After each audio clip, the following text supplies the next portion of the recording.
ज्या दिवशी असतो आईला उपवास, त्या दिवशी तिची खाण्याची मजा असते खास. ती राहणार असते उपाशी म्हणून एक ऐवजी 2 कप चहा पिते खाशी.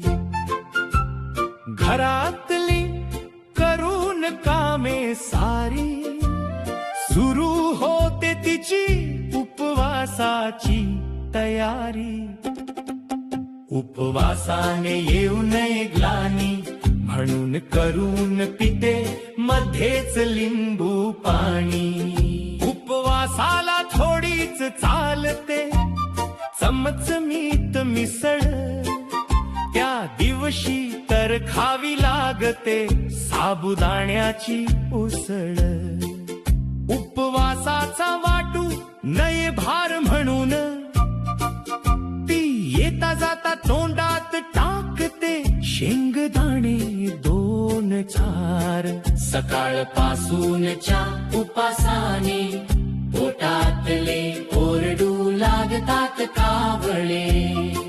त्यांच्या शांतीसाठी ती खाते 1-2 उकडलेले रताळे. उपवासाचा तिचा निग्रह असतो एवढा, 1-2 तासाने ती खाते फक्त थोडासा नायलॉन चिवडा.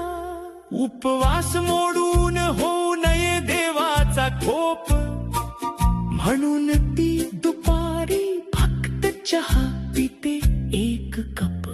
उपवास ती सोडत नाही संध्याकाळी, तेव्हा खाते फक्त 2 सफरचंद अन अर्धा डझन केळी.